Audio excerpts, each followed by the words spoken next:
लक्ष्मी का अपने घर में पूरा दबदबा था। हिटलर की तरह वो सारा काम अपने पति और बेटे से करवाती। धीरे धीरे उसके पति की तबीयत खराब रहने लगी।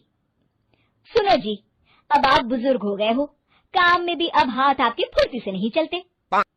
अरे भाग्यवान, भगवान से डर, तुझसे मैंने शादी अपने इकलौते बेटे के अच्छे पालन पोषण के लिए की थी, लेकिन तूने तो उसका बेड़ा गर्क कर दिया। मैंने क्या किया? पढ़ाया लिखाया, अब नौकरी नहीं लग रही तो मैं कैसे जिम्मेदार हो गई? अब घर में बैठकर रोटी तोड़ रहा था तो मैंने कहा काम ही कर ले।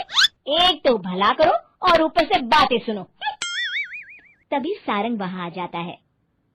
बहुत भूख लगी है माँ, कुछ खाने को दे दो।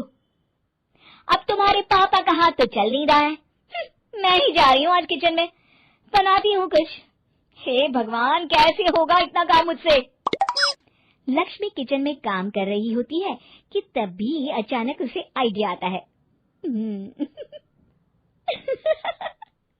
अरे मैं भी ना, अरे यहाँ तो फ्री की नौकरानी ला सकती हूँ मैं, फिर मैं क्यों खाना बना रही हूँ? उस दिन लक्ष्मी सारंग की पसंद का खाना बनाती है और बैठकर उसे बड़े ही प्यार से खिलाती है। खा ले बेटा, खा ले, पेट भर के खा ले। अरे रुक, मैं तेरे लिए ना गर्मा गर्म रोटियां लाती हूँ। सारंग और उसके पिता एक दूसरे की ओर बड़े ही हैरानी से देखते हैं। बेटा सारंग, जरूर दाल में कुछ काला है, वरना ये औरत तो हमें बासी खाना भी सुकून से ना खाने दे। सुनील की बात लक्ष्मी सुन लेती है और जोर जोर से चिल्लाने लगती है। अरे हाँ हाँ, भलाई का तो जमाना ही नहीं रहा, एक तो आग में खुद को जलाकर तुम लोगों के लिए खाना बना रही हूँ और ऊपर से तुम्हें दाल काली लग रही है। अरे माँ, पिताजी का ये मतलब नहीं था, तुम बुरा मत मानो।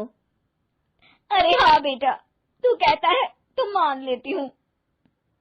लक्ष्मी सारंग के पास बड़े ही प्यार से बैठ जाती है और फिर कहती है, बेटा मैंने ना तेरी शादी करने की सोच ली है, अब तेरे पिताजी के हाथ भी नहीं चलते, तो सोच रही हूँ तेरे लिए बीवी ले आऊं।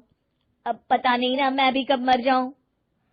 अब ऐसे भाग्य भी कहाँ है हमारे। क्या कहा?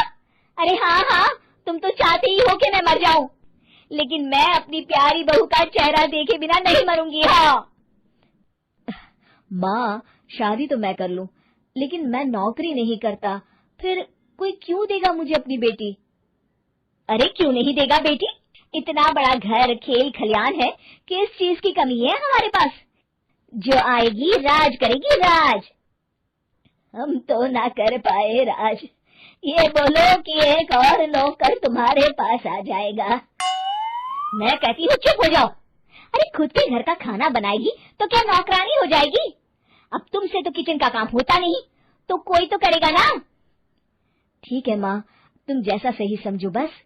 अब मेरी एक शर्त है, लड़की जो भी हो वो दिखने में कैसी भी हो या कहीं की भी हो, बस पढ़ी लिखी होनी चाहिए। अरे हाँ हाँ, ला देंगे पढ़ी लिखी बेटा, मैंने कौन सा काम करवाना है उससे। हाँ। और फिर एक दिन पास के गांव की ही रति से सारंग की शादी हो जाती है। रति दिखने में बहुत ही सुंदर थी, साथ ही साथ काफी पढ़ी लिखी थी। रति को लक्ष्मी के सौतेले होने की बात पता नहीं थी। शुरू शुरू में जब रति ने सारंग को घर का काम करते देखा तो हैरान रह गई। अरे ये तो अच्छी बात है कि आप घर का काम करते हैं, लेकिन मैं तो घर में ही हूँ ना, आप क्यों कर रहे हैं जी? जाइए आप नौकरी के लिए अप्लाई कीजिए ना। तभी लक्ष्मी वहां आ जाती है। अरे रति बहू, करने दे उसे काम। और हाँ, मेरे घर के कुछ नियम है, कायदे हैं, यहाँ बीच में ना ही बोलो तो तुम्हारे लिए अच्छा होगा। रति को लक्ष्मी की बात कुछ अजीब सी लगती है।